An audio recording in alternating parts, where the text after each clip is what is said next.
Welcome to Beyond the Pod, presented by SodaStick.com. Brunette, he moves, Brunette back in, he scores! Minnesota has upset the Colorado Avalanche! Andrew Brunette, the game-winning goal! Here are your hosts, the second greatest scorer in Gopher hockey history, Pat Micheletti, and the second greatest hockey analyst on this podcast, Brandon Mileski. Welcome to another episode of Beyond the Pod. It's brought to you by SodaStick.com. It's a very special episode of Beyond the Pod, not only because of our guest, but because we get the return of Pat Micheletti today. Sorry, I'm glad to have you back. I had a chat with Kevin Fallon this last week, and you know that's never a fun situation to be in. So I'm glad to have you back and glad you're feeling better. Thank you. I appreciate it, and I owe you. Yeah, but you've had to put up with a lot. I have. That being said, it's great to be back. Thanks. It's good to have you back, and also good to have Michael Russo from The Athletic back on the podcast. Michael, thanks for your time as always. Lots of Minnesota Wild stuff to talk about. First, though, I want to get into the Jack Eichel trade that was announced earlier this morning. He's going to be on his way to Vegas, a former Minnesota Wild player, Alex Tuch, one of a couple pieces going back to Buffalo. One, your thoughts on the trade, and then two, I kind of want to get into the Minnesota Wild side of this because, you know, you reported during the offseason, during the summer, that the Wild had some interest, that they're kind of in the mix. So part two of this question would be, were the Wild ever really close, or was it always kind of far apart? No, they were never close. And first of all, Pat, I only agreed to do this when I found out you were co-hosting and Matt Fallness. So that was the first text back to Brandon. I'm like, who's your co-host? Yes. In terms of the trade, I mean, look, I'll be interested to see how Vegas makes this work once guys like Stone and Pacioretty and all these injured players come back. They are going to be over the cap, and once all these guys come back off LTIR, they're going to have to get cap compliant.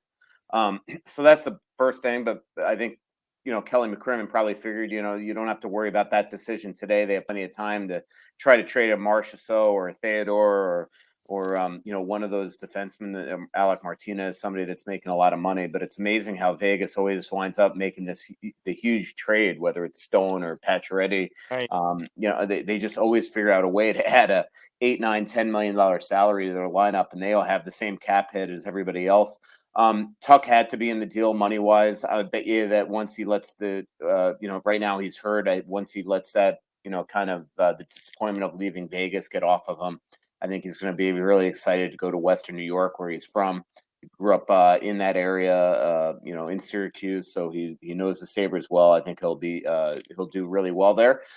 Good trade for Vegas. They're getting a game breaker, presuming that Eichel comes back healthy from this disc replacement surgery that he's going to have pretty imminently here. As good as really Buffalo could do. They wanted 4 first-round assets. They get the equivalent of 3. They get Alex Tuch under contract for 5 more years. That's something the Wild couldn't facilitate. They get Peyton Krebs, a top prospect. They get a first-round pick that, if all goes according to plan for Vegas, will be a bottom 3rd draft pick at least, maybe even 30, 31, 32, something like that, and a 3rd-round pick. So for what Buffalo was dealing with, having to trade a superstar player that was never, ever, ever going to play for that organization again, that they stripped the captaincy of, that there was just a huge schism between, they get as good as they could probably get in a deal. Michael, you saw and I use the term loosely, reported potential deal with Calgary. I mean, if you look at that, what was potentially offered to Buffalo, I mean, you jump all over that, don't you? Yeah, I mean, I don't know if my gut says that they never wanted to. Are you talking about the Tkachuk one? Yes. Yeah, I mean, to me, that is more exciting than this one. That's why I just think what's reported sometimes is to wake up the other team. It was very, very strange the way that was sort of leaked out there with all those specifics yesterday. It's almost like a way to just let Vegas, you better pull the trigger right now or we're going this direction. Right. That's just my gut. Yeah. I think one of the worst things to do as a beat reporter is to guess who a person's source is, but who broke that story. I know his relationships, and he has good relationships in Buffalo, and I'm guessing that was given to him. Yeah. Michael, from And that's not a bad thing. I'm just saying that, like, it's very easily it's sometimes it's easy to connect the dots on where you hear things, Sure. and you just kind of I feel like that was probably a benefit to Buffalo to get that out in the public airways. Planted again. back to the Wild side of this, Michael. This offseason, what did Buffalo want from the Wild in a trade? What was the point where it was too far for the Wild to want to go that far? They wanted all futures. They wanted Rossi and Boldy and 2 first-round picks, maybe even more. They did not want any of the Wild's money guys. Like, I think the Wild would have done this deal if they could have given Fiala and Dumba up in the deal. Yeah. But the thing is, the reason why this works for Buffalo is nobody wants to play in Buffalo. I mean, and we're seeing why. Just they've been a perennial loser, and then this whole situation with Jack Eichel, I think, rubbed the entire league the wrong way. So they needed to get if they were going to take a big money guy back in this deal, which to make this deal for a team that didn't want to retain money, they had to take some sort of contract back. They needed that contract to be somebody that had term left on the deal. Alex Tuch, who is also from Western New York, who in 5 years, one would hope the Sabres can be good, would probably re-sign there. He's got 5 years left on his contract. If Kevin Fiala, Kevin Adams knows that if Kevin Fiala is traded to the Buffalo Sabres with 1 year left on his contract, he's probably booking it in a year. Yeah. Matt Dumba's got 2 years left on his contract. A lot of teams in the league are going to want Matt Dumba. Why would he re-sign in Buffalo for multiple years? So it just never worked. Same thing technically with Jordan Greenway, even though Jordan Greenway is from the same area, maybe could have been convinced to stay, but that I don't know if that moves the needle like an Alex Tuch at all. And you got, again, it's a risk because you don't know if you're going to be able to re-sign him or if you even want to re-sign him. I mean, look, Jordan Greenway is not a finished product yet in his career. Like Alex Tuch has been a point producer in Vegas, somebody that's been tremendous in the postseason in Vegas, and Jordan Greenway hasn't shown that yet. So that probably just doesn't move the needle.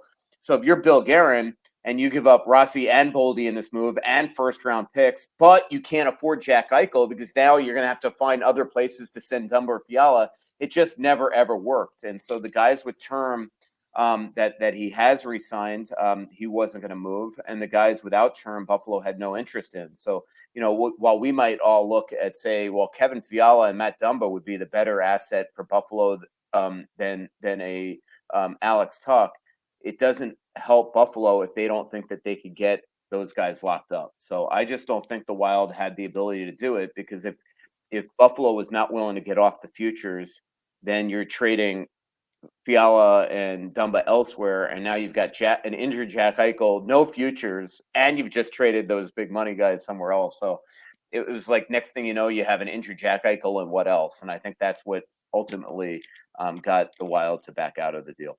How risky is it for Vegas to make that deal? I mean, in terms of, I don't know anything about Eichel's neck or or whatever.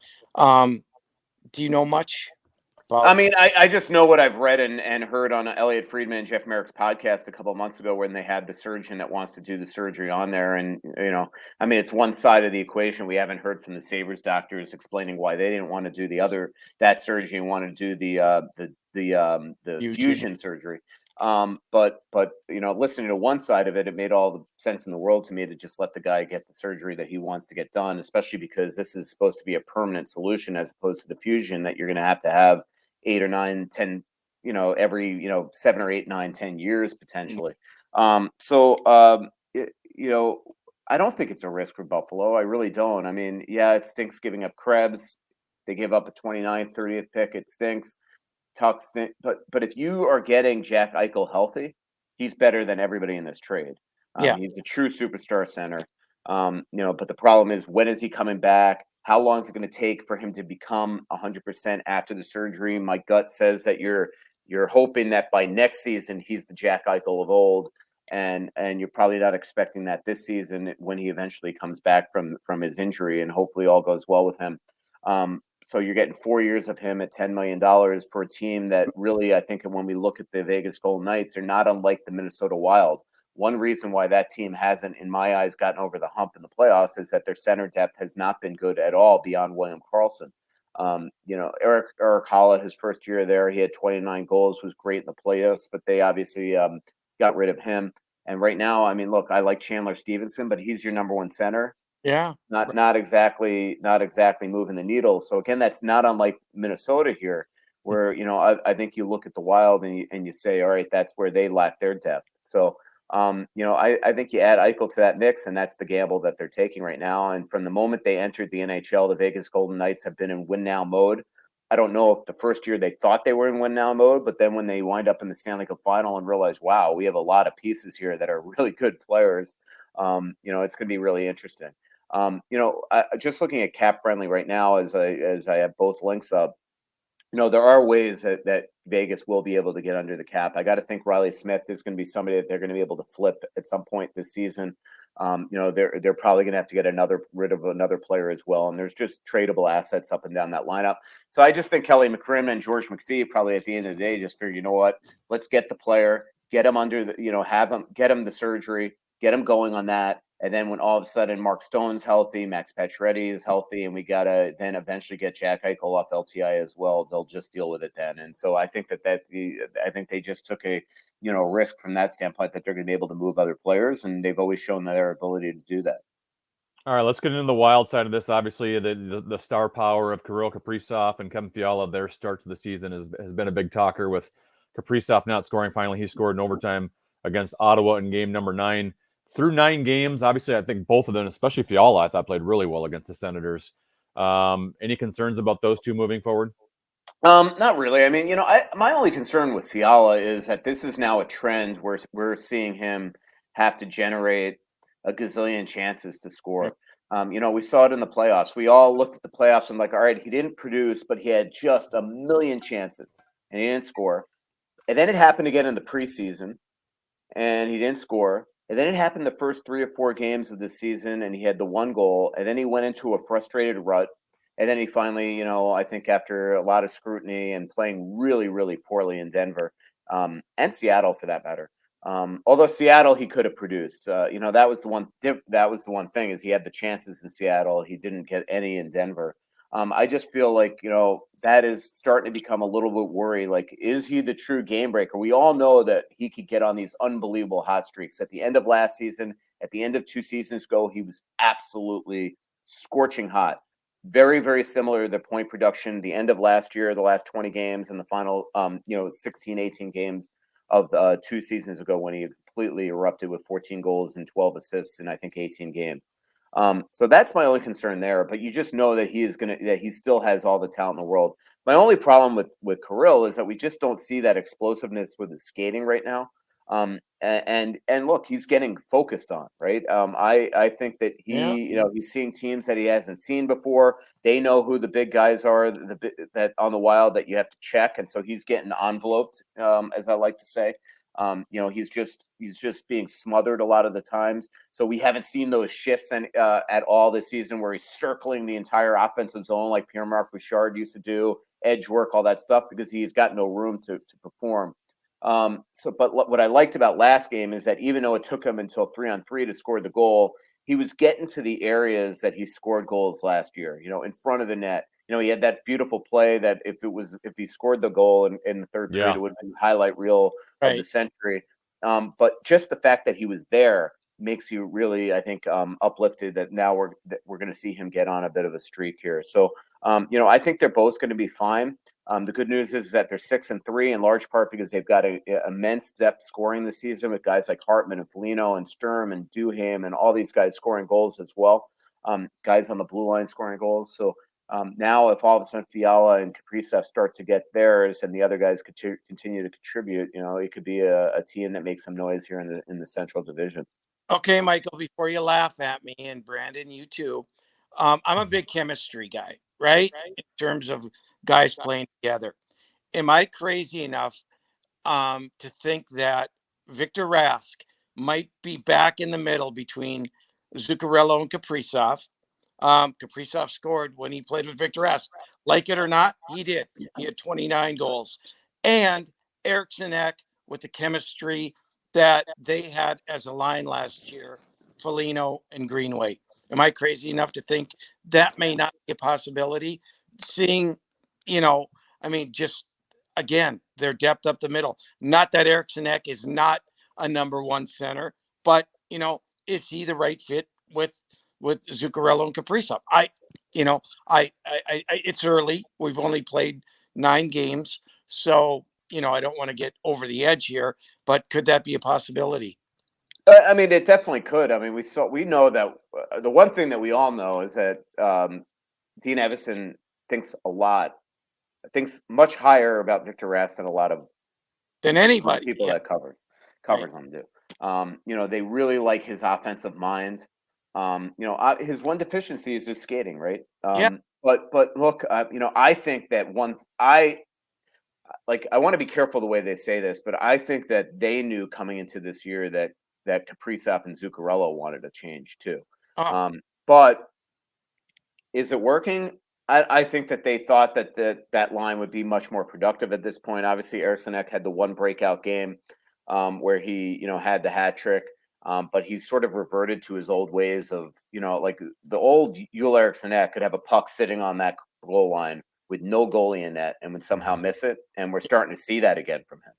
I mean, we saw it in Seattle. I mean, the Wild could have easily gotten at a minimum a point there if he just had 2 great chances that he should have scored gimmies on. So, could we see that happen? I mean, look, they've gotten on the ice for like 50 seconds this season. And for 10 of those seconds, it resulted in a goal in LA where Victor Rask, and I'm his biggest critic, made an incredible play to get that puck down deep to Kaprizov, who then made an awesome play to curl and set up a goal for Victor Rask on a shift where they, just Eriksson Ek wasn't ready to come on the ice right away. So I don't know if you're crazy at all. I do think it's an absolute indictment, though, that they're willing to play 3 minor league call-ups over Victor Rask right now. I think that says a lot, right? I mean, they're playing Kyle Rao, Adam Beckman, and Connor Dewar over Victor Rask. They're playing Kalen Addison and Johnny Merrill over Jordy Ben. So these are indictments on these guys right now. So to all of a sudden now change it up where you're taking that healthy scratch that couldn't play over 3 minor leaguers and saying you're back with Kaprizov and Zuccarello when Mats comes back to the lineup, I think is a little bit far-fetched. But I don't think you're crazy. I mean, would it shock me if all of a sudden next week we're on Arizona and if they have a couple losses that we see that back? It wouldn't shock me at all. No big deal. Michael, you mentioned Marcus Foligno, and even with Pat, I'll fully admit that I feel like I was completely wrong on Marcus Foligno a couple of years ago when they re-signed him to that contract. I thought to myself, well, I don't know if I am comfortable paying a guy who's a 3rd, 4th liner that amount of money and locking him up. And all of a sudden, last year he had career high in points in just 39 games, 11 goals, 26 points. This year he's off to a good start. Not that I think he's going to be a point per game guy moving forward, but 8 points in 9 games.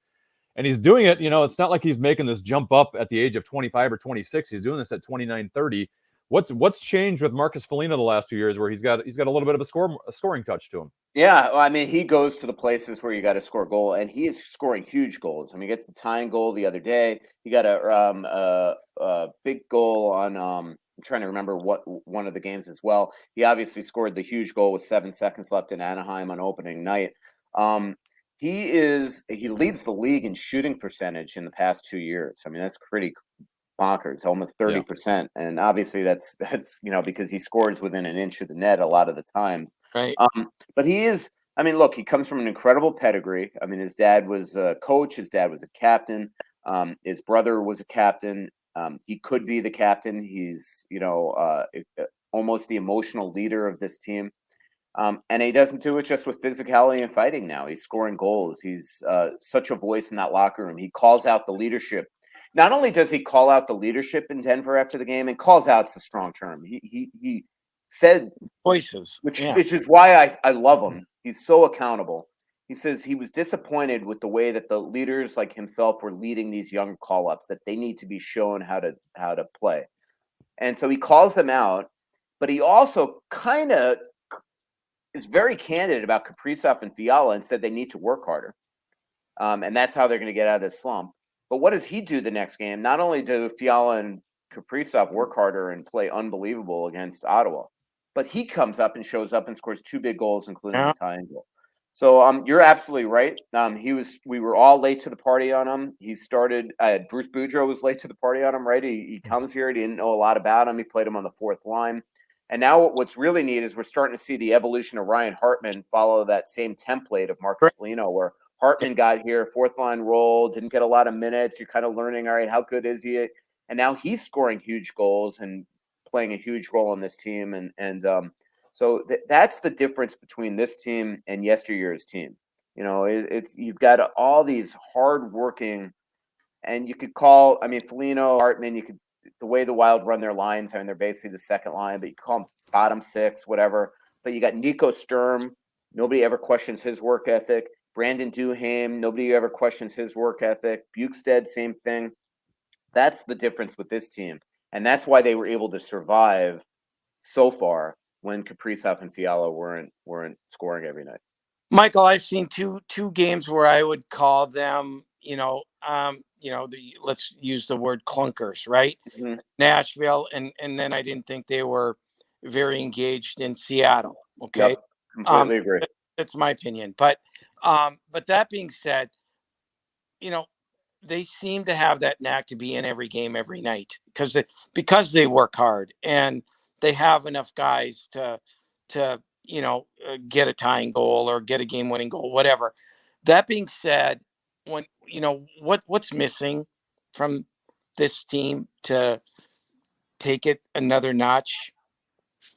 Well, I think that they need to get better setter depth still, but that could come. I mean, that seems to be the plan that Bill Guerin's doing right now, is waiting for Rossi, Huzadinov, maybe Hovanov, who knows, to eventually develop. Maybe eventually you pull the trigger on a center, whether it's a Thomas Hertl or a Dylan Strome. I just think right now money is so tight. I don't know how you do a Hertl. Those type of things. That's one thing, but they do need better goaltending. Like, I am starting to get concerned right now with the way that Talbot's playing, and because they have no confidence in Kakkonen, you're not spelling Talbot, so you're running him out there every night. Right. And his last home game that he played on the last homestand, he wasn't very good, but made huge saves where they were able to eventually win that game against Anaheim, was it? Yep. But then last game, same thing. He makes big saves, and they eventually win the game in overtime. But I thought 3 or 4 of those goals were goals where he was late to react on, couldn't slide across. And look, he's getting up there in age. I think I still have a lot of trust in him, but you need a quality backup. And right now, that might be one thing that Bill Guerin's really going to have to keep an eye on. Because if they are not going to be able to throw out Kakkonen in games that it's not just a second of a back-to-back or something like that, then they've got to address that situation. Because they have a lot of games, especially after the Olympic break, where they're going to need 2 goalies to play, and so that's one area where they could potentially need some help. But look, there's still more talented teams in this league, but this team's got some heart that we're seeing right now. They've got a work ethic, and right now they're definitely in a position where they can make some noise in the Central Division. You talk about the center position. The one guy we haven't talked a whole lot about, Michael, is Frederick Gaudreau, who I think a lot of it is because he made a good first impression. That first weekend at Anaheim, I thought he played really well in game 1. Even he backed it up, I thought, with a good game against Los Angeles. But then ultimately, you look through 9 games and he has a goal and assist, and hasn't been producing offensively. And I guess he's not making a lot of mistakes where you go, man, he's hurting you in the defensive end or in certain situations. But he's kind of turned out into the Frederick Gaudreau that, from a scoring standpoint, that we've seen throughout his career.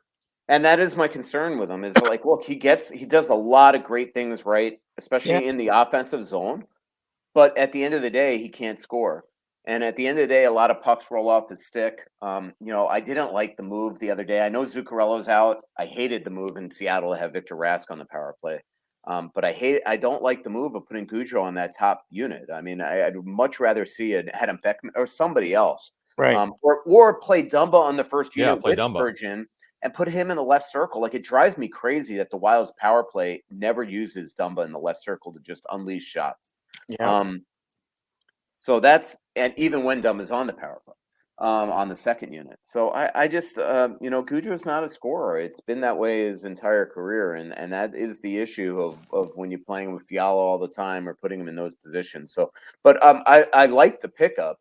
But you've got to also accept that he is what he is. He's got 6 NHL regular season goals in his career in 100 some odd games. That's not somebody that's just going to magically wake up and become, a goal scorer.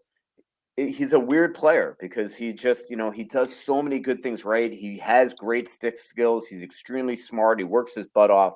But there's some guys that don't score. And I think he's one of those guys.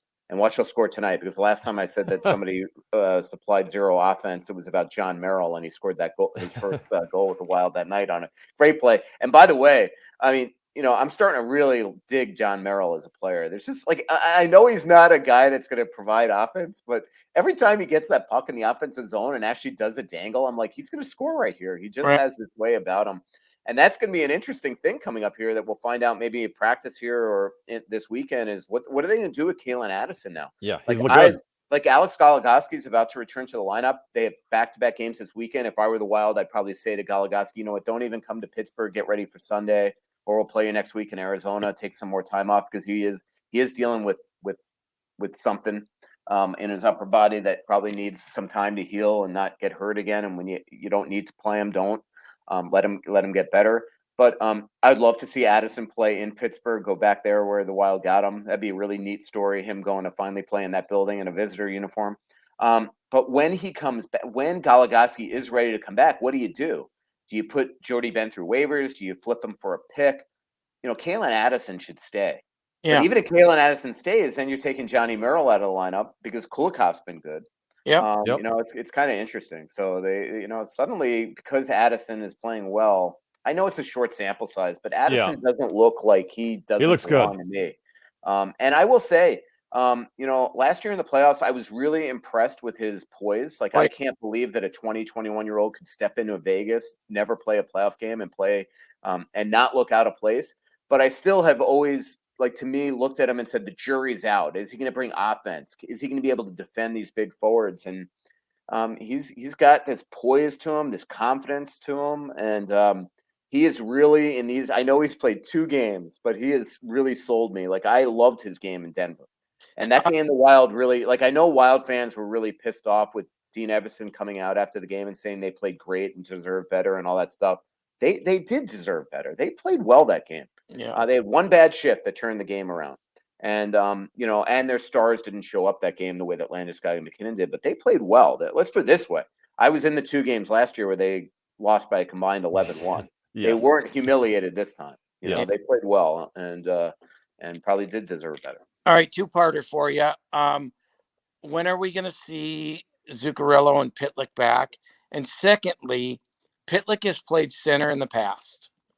Has there been any thought of maybe moving him, trying him in the middle, or do they want to keep him on the wing? Well, the day they picked him up on waivers, Bill Guerin said that they look at him as a wing. I don't know if they've seen enough of. I mean, it's really a shame what's happened to this poor kid, right? He comes out, he waits, bides his time, finally plays in Vancouver, plays outstanding. Yeah. And then he gets COVID somehow. The next day he tested positive. Which is why I got tested 16 times last week, because we had direct exposure to him twice that day in Vancouver. The next morning he tested positive. I don't know if they're going to look at it that way. Right now they feel like they have up the middle. And then, as you said, if they put Victor Rask back in the lineup, who, by the way, I really like is Connor Dewar. I think he's played well. So I don't know. I mean, maybe you try him there. I think they need to play him. That's the one thing. In terms of when they can come back, technically they're eligible to come back to practice tomorrow. We'll see today if you had 2 negative tests, you could be on the ice. So we'll see if they are today. But tomorrow's the day that would be the 10 days. I would think that playing one practice after not playing since last Tuesday would not allow them to play the next night if it were me, I would say you're not going to Pittsburgh. Practice Friday, maybe on your own skate Saturday, come down to the rink Sunday and skate, and then we'll see if we'll play either one of you on Sunday against the Islanders. And then what's really neat about that is that if it says it's just Zuccarello and Goligoski that comes back in, now in a tough second of a back-to-back where you were in Pittsburgh the night before and have to fly home, lose an hour, all that, actually gain an hour.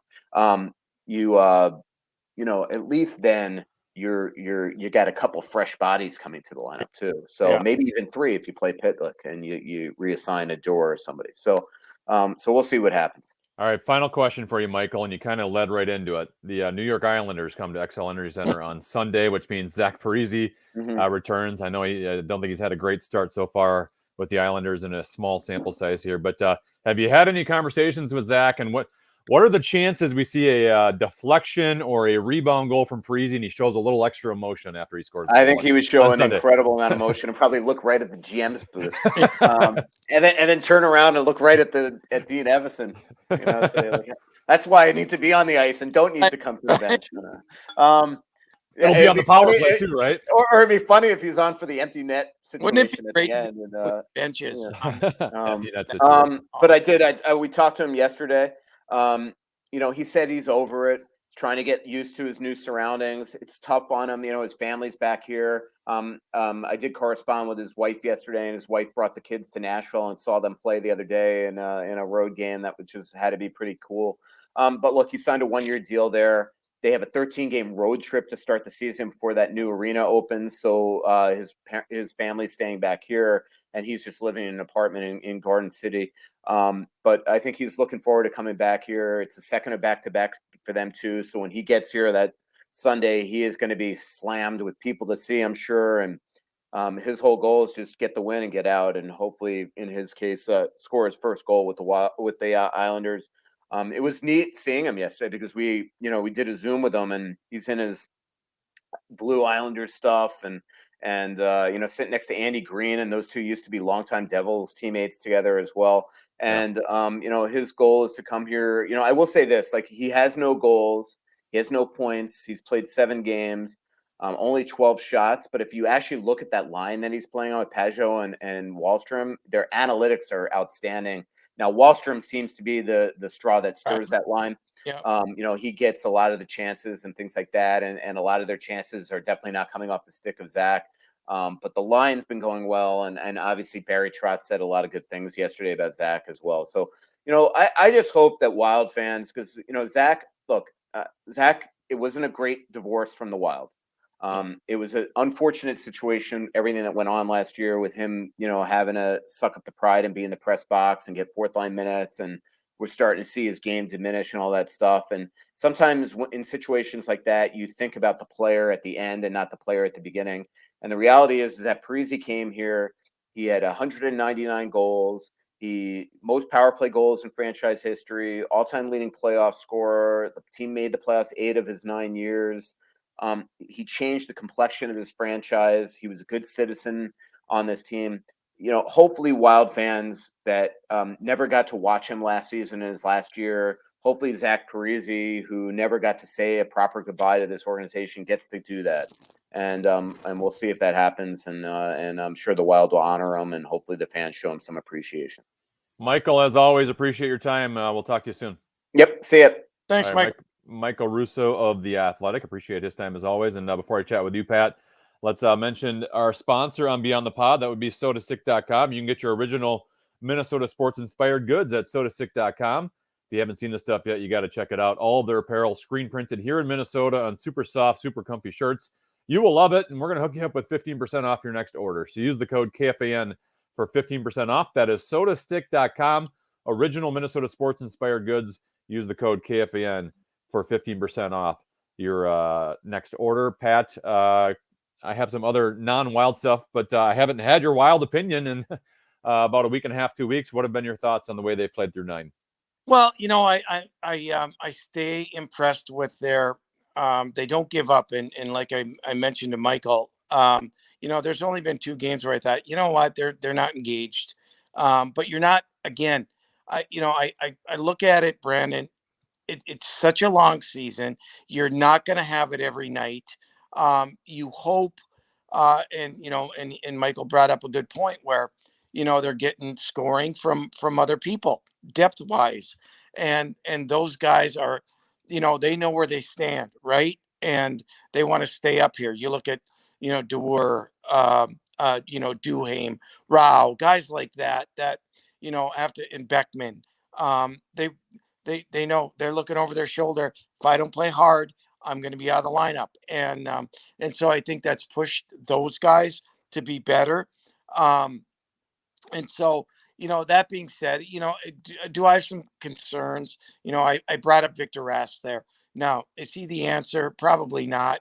But they've got to get better production up the middle of the ice. I think, quite frankly, I think Hartman's been their best player.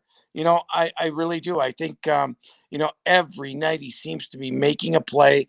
And he's no superstar. We know that. But I No. tell you, he brings it every night. And so I'm listen, after 9 games and what their record is, you take that all day long. And so, I think they're going to be in there. Do they have something that they can do to upgrade the middle area, the center ice, and get their lines and getting that flow and getting to that rhythm where, this is what you're going to get every night. And sometimes we don't know that right now. We do know they work hard. We do know that they don't give up. And so from that perspective, I think things have been pretty good. I found it interesting you brought up the Victor Rask thing to Michael, because I too had thought about that, right? Because Yeah. Joel Eriksson Ek had the one big game against the Winnipeg Jets. Other than that, really hasn't produced, and either has Kirill Kaprizov by his side. They're having some issues up the middle, but I thought the same thing Michael did. I found it interesting that they've had injuries and COVID related stuff with 3 different forwards. Right. And you got Dewar playing, and you've got Beckman playing. Yeah. And Victor Rask hasn't been inserted in the lineup, and I found that to be a little bit interesting. Yeah, I agree with you 100%. They, obviously, and and I'm guessing that it's that they might want that they might be thinking we're moving away from him. We have younger guys that can do the job or deserve the opportunity to see if they can do the job. And just the guys that you mentioned.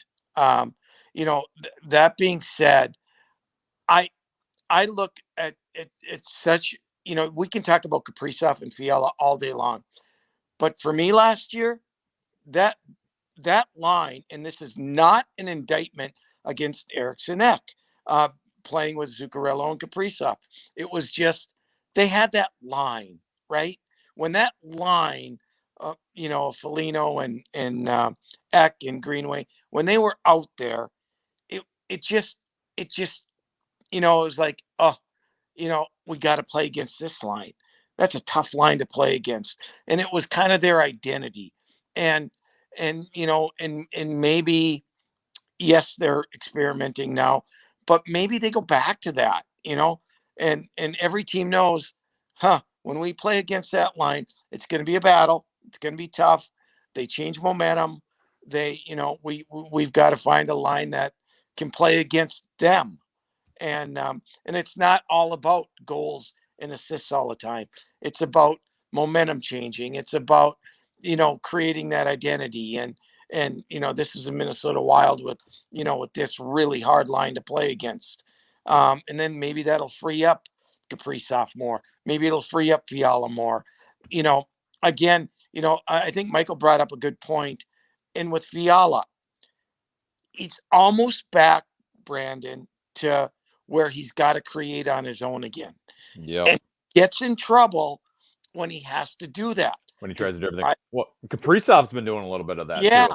And you try to do too much, right? Yep. He's been trying to do too much. He's been trying to make a play every time. Yeah.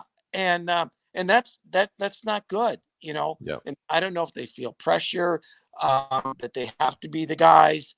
If they just want it so badly that they do it. But the expectation now, right, around here is, oh man, look at the number of goals they have. They're getting paid to score. True, but gotta get it done the correct way too. Yes. Your Minnesota Golden Gophers, they're leaving the state of Minnesota for the first time this year. They're just going across the border to Wisconsin. What do you expect with Gophers Badgers this weekend? Well, I hope Minnesota shows they improved last weekend against a pretty good Notre Dame team. They are, and I have them 5th in my poll in the state of Minnesota right now. I have Bemidji ahead of them, and I have Duluth, St. Cloud, and Mankato. Um, uh, and they're there because they haven't found their way to win. I look at Michigan too, who, by the way, split with Wisconsin last weekend. They have all these high end guys, right? Number of first round picks, star players, guys that will probably make it at the next level. But just because you're going to make it at the next level and this guy's going to make it at the next level, you got to learn how to play together. Got to learn how to, find that formula to win games. And I think both of Minnesota and Michigan can get there, but they're not there yet. And experience plays a big factor. I look no further than St. Cloud. I look no further than Duluth. I look no further than Minnesota State. They're dialed into how they have to win games, and everyone is on board with that. And that's why early on they're really having a lot of success. So, but it's still the beginning of November. I'll look in January and February, and if Minnesota's playing the same way that they're playing now, they're going to have a hard time. If so they have some building up to do to figure it out, and they can. Pat, back when I used to host Beyond the Pond with you Yes. Saturdays 10 a.m. to noon, we used to close every show with stick taps. Yes. And I have a stick tap for you that I would like you to talk about. Great. Dryden McKay, goaltender for Minnesota State Mankato, breaks the NCAA men's hockey record for most career shutouts, passing Ryan Miller's 26 for Michigan State. He's at 27, which just seems like an obnoxiously large number to me. It is, and you got to be thrilled for the kid because he's a great team. He's a great kid. He's a great teammate. He opted to come back instead of signing a pro contract, not to get the record, but because he wants to win a national championship, and he thinks that they have the team that can be right there at the end. So I don't care, Brandon, and this. Any level you go to, it's tougher, and B, to do what he has done is I mean, it's spectacular, and it's not easy by any stretch of the imagination. So really happy for him. Pat, so good to talk to you again. Glad you're feeling better, and we'll talk to you next week on Beyond the Pod.